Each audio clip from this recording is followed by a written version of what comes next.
What's good with YouTube? You already know. Big Flocka with the convict's perspective, and I'm smashing, dashing, sliding on through with a little bit of energy. Please hit the like, subscribe, comment, do all those things to help support this channel, and hit that bell notification for future fire content. As you can tell by the title and thumbnail, we're going to get into an interesting subject, right? This is something that's going to probably be a long one because I have a lot of experience. I have a lot of close friendships that I'm about to discuss right now. And we're going to be talking about Nortenos that were others. And what I mean by others, they were kind of like what you would consider the other car, but they became homeboys. Middle Easterns, Asians, Pacific Islanders, and whatnot. All that were representing Norte and putting it down. Okay, I'm going to talk about the relationships I had with some. And one of the first ones I ever had, right, was one homeboy from my hood. Okay, I'm going to say his name Rascal because he doesn't like his name all out there, right? But Rascal. Rascal came from Iraq at a young age. His mom was killed over there, so his dad was raising him. And when he first came over here, a lot of dudes used to try to pick on him, bully him.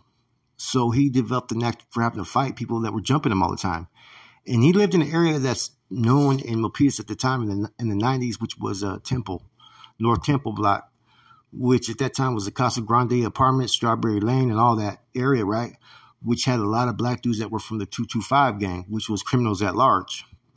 So he grew up in those circles, right? And let me tell you something about CAL. CAL was definitely deep, and they were with the business. Like a lot of stuff was going on over there. It was the black side of Milpitas, and we were more towards where the Mexicans were at, right? But later on in life, man, I had friends before and then after. All definitely riders that used to ride for the town, right? And we used to funk with them. So, lo and behold, right? Me and Rascal actually got into it, man. You know what I'm saying? And I found out real quick that he could fight. I'll tell you that. But eventually, out of nowhere, right? His cousin was kicking it with the homeboy Grumpy in junior high, 8th grade, right? Grumpy's brother, Capone, was with me. We were in high school. And next thing you know, Rascal's coming over. Now, he's not a homeboy yet. But he just started kicking it, and we took a liking to him. And one day, we shaved his head, and then we started dressing him up all in Cortezes, all fucking creased up. And he looked just like a homeboy, you know? And he started putting in work, a lot of work. There's a couple incidents that I can tell you about, man. One being with some cats from Triple S, right? Which is a Crip gang from San Jose, primarily SBP. Now, the leader of their gang used to live in our neighborhood, right? And we rushed his house a couple times. We went to juvenile. They actually called the cops on us and pointed us out. Dude named Sniper, right? But one time by the high school, he's wearing all red and see a lot of Filipino or Asian Crips used to trip off Nortenos from time to time, thinking that they were Bloods, like, you know, red, blue was in their mindset. So, man, my dad seen this shit with my brother too, right? My brother was like in elementary school. And like 4 or 5 dudes tried to rush him, right? And the other homeboy, Capone, was there. Capone didn't have to get dirty. He was just dropping these cats left and right. You know, boom, boom, boom. Like, he was hitting one dude came from the side, bam. My dad told me about it. He goes, man, I never seen nothing like that in my life. And I wasn't there. But, you know, I heard from, like, multiple people, you know, and it was quite impressive, you know. So he started getting a little reputation. Now, me and him got, you know, now there's a group of us, we all got into the same hood, right? Now, the generation that we came from, there was homeboys that were 3 to 4 years older, but we got jumped in that generation. And I was the first one, right, to get jumped in, and he was the second right after me. And the other homeboys didn't think they were ready yet. So lo and behold, at first they put tips on me. I tired them out. They got tired from fucking kicking on me that when it was his turn, the 2 homeboys that tried to jump him in, he started giving them problems that the homeboy Casper Vince had to come from behind and just fucking grab him by his legs and take him down. So, you know, Rascal was with it, man. And, you know, the incident happened. I remember in high school when I got approached by a fucking rival hood, Mas Chingon. And next, you know, I get fucking, bam, I get rocked, right? By one of the cats, right? When I got confronted, they said, what, you ain't down for your shit? Because I wanted to wait till after high school and say, we'll take care of it somewhere else. I'll call my homeboys up. I'm on house arrest. So these cats were kind of pressing up on me. And they said, what, you ain't down for your shit? Because my homeboys had went up to the high school and they put a big old fucking VMLs and they put fucking fuck VMC, fuck VSH, fuck all the hoods, right? That's just how it was back then. Fuck everybody. and I was the only one at the high school. And so sure enough, I caught it pretty bad. So I come back to the hood. I got like a black eye. And so the next day, man, everybody that was from my little age bracket, right? Which was, I think there was about 11 to 14 of us, maybe more, right? And then the older homeboys. All my younger homeboys that were my age were all there, including him. And then a few older homeboys, the homeboy Joker Leonard, right? Who I've talked about him before. He was from the hood, but he was also from Capitol Park. That was Turtle's road dog. When Capitol Park was putting it down back in the day, you would hear about Joker Leonard and Turtle doing it together, you know what I mean? And no one from the park ever said anything about him rocking with us so hard because he had that much respect. He showed up, homeboy Boo Boo, and I think one or two other older homeboys came. So we sent the homeboys to the front, telling them to go to the back. These dudes didn't want to meet us back there, right? They ended up taking off. But one of them lived on our side of town, kind of by where Rascal lived. So we get up on the bus. There's like, about fucking 15, 16 of us easily, maybe more. One of those dudes was on the bus all by himself. And of course, we're talking shit. I'm talking shit. You know what I mean? And I remember fucking Leonard or Joker wanted me to fight, dude. But fucking I was kind of battered from the day before, right? And then so Rascal said, I got it. Rascal put tips on him and said that he wanted this other cat first, which was the one that got me. So Rascal was one of the main ones, like I said, in my age bracket that was putting in the most work at that time. You know what I'm saying? And we ended up catching that dude. When the shit happened in high school, the dude that was running his mouth, the one that fucking, when I said fuck VMC, he fucking cocked me. We caught him. They went to chunk them, and both those dudes could fight. And you know how it goes, right?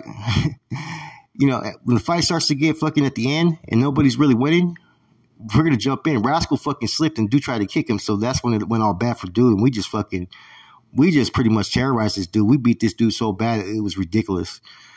And he ended up going to the neighborhood later on with one of his family members, apparently trying to look for us, gets pulled over by gang task force. He spills the beans. So next thing you know, they got a warrant for homeboy Rascal and the homeboy Toto, right? So Rascal ends up going to the boys' ranch because this dude testified on them from VMC. So he takes off to Chicago, which has a lot of Assyrians. So he's over there kicking it with Assyrian kings and just, posted up. He's still banging Norte. He ends up coming back, does his county time for the ranch, and gets out. Now, he ain't tripping, but he's still representing the hood, still banging Norte, and he runs into those cats. Not those cats, but people associated with VMC. And that's when he said, well, fuck your dude. Your dude's a fucking rat. And these dudes decided to try to back him up and try to jump on my homie. So from there, it started to kick off the war with us in Massachusetts again, and with one particular family. And I remember we ended up having to rush their house a couple of times. Some homeboys from VNH came and whatnot. And see, Rascal's cousin was also from the hood, Payaso. And his sister and his cousin were both dating dudes from VNH. So there was good ties there, They used to post up out there, and it was all respect, right? And they respected Rascal. So, lo and behold, I ended up catching my case, and that was kind of an eye-opener for him, where he wanted to go a different direction in his life. He was there, but he got lucky. They did not press charges because nobody was saying that he was there. You know what I'm saying? So he was able to go on and move on and live his life. But up until then, man, that was my boy. You know what I'm saying? When it came to fucking getting off or not punking off from anybody, he was always down. You know what I'm saying? He was a Syrian homeboy. His cousin was a Syrian too. He always just had to look. He had the clothes, everything, the fucking the cuetes and all that, but he was just there. He wasn't out there like, he was repping, but without having been tested. I think the most tests he had is when some cats from Eastside hoods went to our hood and they ended up fucking stabbing him in the back. And some shit over some cat named Max Chavez was some bullshit, man. That happened with Leonard, me, and a bunch of us way back in the days. So that's when I think about other homeboys that fucking rocked hard, I think of Rascal. Even his sister and his cousin, right? Now, his cousin is now a probation officer in Santa Clara County, believe it or not. But she was a straight Norteña back in the day, rocking with us to the fullest. And she was skinny, but she would fucking fight any bitch. I tell you that right now. And she'd get busy. She wasn't pucking out from nobody. Now, other people I met around the years, I met homeboy Timothy Happ from Sakura. I did time in the oil with him, man. Educated him, fucking busting down. Got to know him really well. he was Korean. Or excuse me, not Korean, he was Japanese. Now, Toko, everybody knows Toko's story. A Nuestra Raza member for about, at least a good 12, 14 years as an NR member, committed and dedicated. You know, Samoan and Tongan descent, man. Put in a lot of work representing the Raza as well. And see, the Raza term, like people say, oh, you're not Raza, this and that. The Raza means your community, your people. So the Raza Norteña was what we represented. And we came from areas that where the Chicano culture was very prevalent. So therefore, we were fucking gravitating towards that. And we all have different bloodlines that are somehow associated with it, if that makes any sense. So, you know, Toko had a big old Nuestra Raza on his back representing. You know, so people that come from the other car, it doesn't matter. Anybody can pretty much be a part of the Norteño collective if they prove to be worthy. You know what I'm saying? I have a nephew that's Pakistani. You know what I'm saying? He's with it. He put in work, man. You know, I met so many different homeboys that were from the other car that they were always a good asset. They contributed nothing but manpower that were worthy. Very few were not worth the shit. They were all pretty much solid. Now, the next other homeboy that comes to mind is one that was really close to my family. In fact, was my brother's best friend. We'd be spending Thanksgiving, all kinds of things. When him and my brother were in the program, they helped him out when he needed to store his car somewhere. You know, he was a good dude. And it's an individual that's, if you're from the Marysville, Yuba City, you know who I'm talking about. That's Joe Sin. He's a Korean homeboy. Did time in the joint. Very quiet, but with the business, you know. And it's unfortunate how he passed away.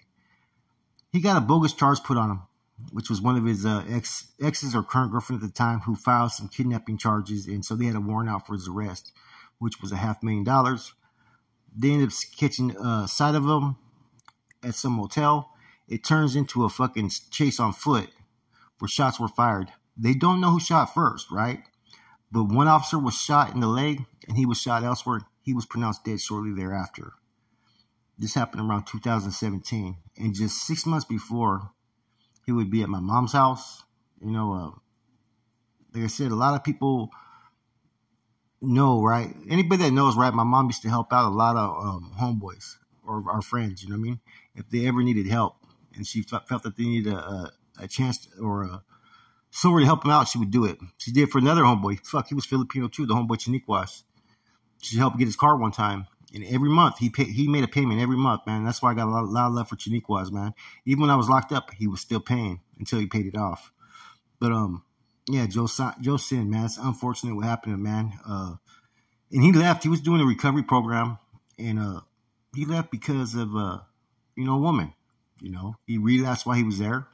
He's working at a job that sucked, didn't know anybody. And the first chick that gave him a little action, he went and partied with her. And that's where he took off from, you know. So, like I said, there's all kinds of different experiences you could have with other homeboys. These are my experience. And they're on the streets and in prison.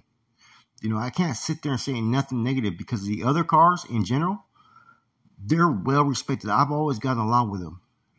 You know, the Vietnamese when I was in, you know, the Santa Clara County Jail, Filipinos. I've never really had any incidents with the other car where there was issues or problems or anything that was going to potentially lead to any type of violence.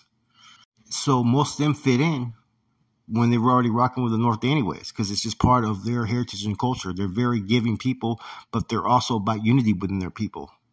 So they kind of brought that unity spin within the collective. In fact, there was a time period in the early 90s and 90s where, even 80s, I believe too, where they would tell you to say that you were other. Because if you were other, you wouldn't be on lockdown when it was North or South or any of these other groups. And you would have access to certain jobs, running tiers, getting certain information. Even if a target had to potentially be hit, you may be the only one that can get to them based upon your other status.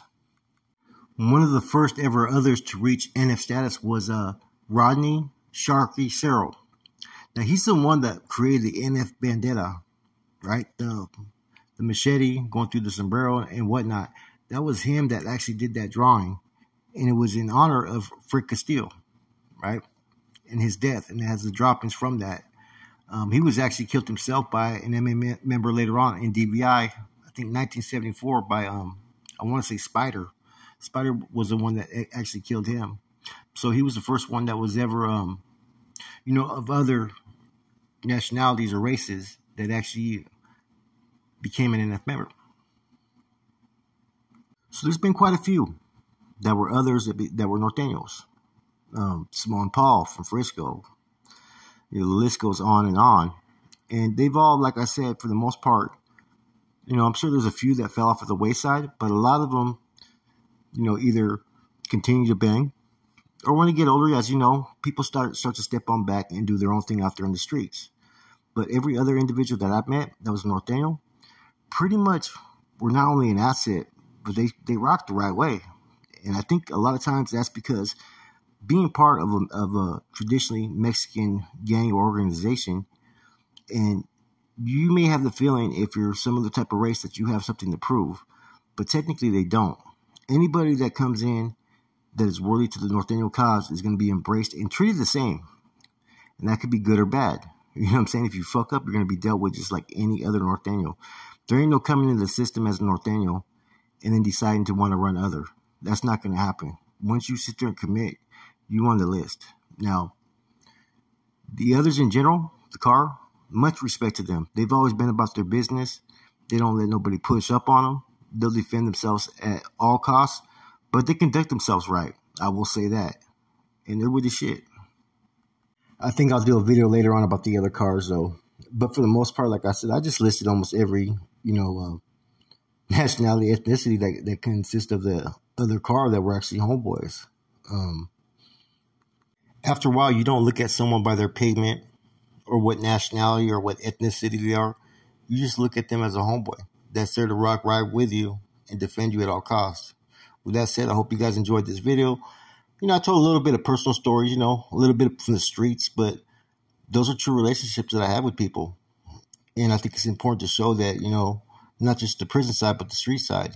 You don't just come in prison and say, oh, I'm going to be a Norteño. No, it's a process. A lot of times it's someone that's living in a neighborhood that grew up kicking with certain individuals who became homeboys, and then they follow suit.